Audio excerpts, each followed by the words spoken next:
रख सकते हैं। उनकी अपनी कचहरी हुआ करती थी। कचहरी मतलब कि जहाँ पे वो न्याय प्रणाली वाला काम करेंगे, सब करेंगे, तो उसको भी समाप्त कर दिया गया। अब जमींदार को कलेक्टर के अंडर में ला दिया गया। कलेक्टर उस समय का प्रशासनिक अधिकारी का सबसे बड़ा अधिकारी हुआ करता था। लॉर्ड कॉर्नवालिस ने नागरिक सेवा का जनक माना जाता है उसको भारत में, तो उसने कलेक्टर के पद का सृजन किया था। कलेक्टर मतलब ये होता है कलेक्ट करने वाला, यानी राजस्व को वसूल करने वाला। यानी जमींदार कलेक्टर को देगा, कलेक्टर जाकर के कंपनी को दे देगा।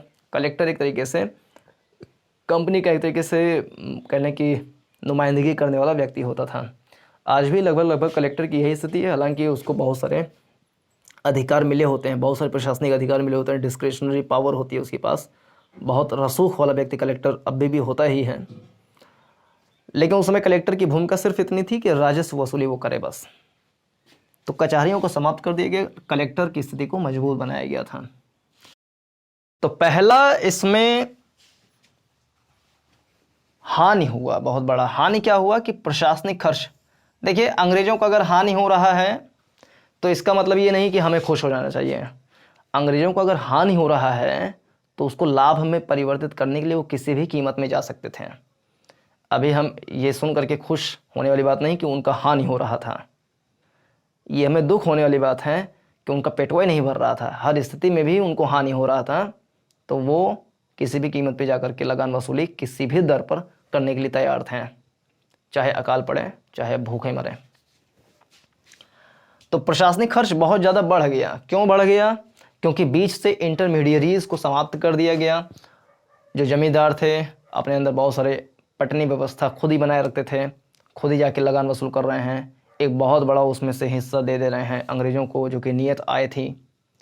एक सनसेट लॉ भी बना हुआ था, 1793 में 94 में बनाया गया था कि अगर आप एकदम निर्धारित तिथि के सूर्यास्त होने से पहले पहले तक निश्चित अमाउंट ऑफ लगान नहीं जमा कर देते हैं, आपकी ज़मीन नीलाम कर दी जाएगी। तो ऐसी व्यवस्था, इतनी बढ़िया व्यवस्था चल रही थी, सब भी इसे समाप्त कर दिया गया। तो जो कलेक्टर हुआ करते थे, कलेक्टर और बहुत सारे उनके अधिकारी इस काम में लग गए और बहुत ही ज़ोर शोर से लगे, बहुत ही जोशीले होकर के लगे। उनको बहुत ही इसमें मज़ा आया, उनको रास आया कि अरे बहुत अच्छी व्यवस्था है। क्यों? क्योंकि बीच में अब इंटरमीडियरीज वाला काम लगभग कलेक्टर करने लगे थे।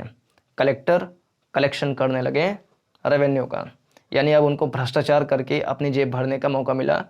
इसलिए प्रशासनिक अधिकारियों के बीच में ये बहुत ही ज़्यादा प्रचलित, बहुत ही ज़्यादा लोकप्रिय रहा था, क्योंकि ये जनता से ज़्यादा अमाउंट ऑफ रेवेन्यू कलेक्ट करके एक निश्चित जो कि एग्रीमेंट में किया गया है वो कंपनी को दे दिए, बाकी रख करके जेब में चले गए अपने देश में, पकौड़ा तल तल के खा रहे हैं बारिश में मेहरारू के साथ अपने। लेकिन इससे कंपनी का अपना प्रशासनिक खर्च बहुत ज़्यादा बढ़ गया, क्योंकि उनकी अपनी एक बहुत बड़ा सिस्टम लग गया इस काम में।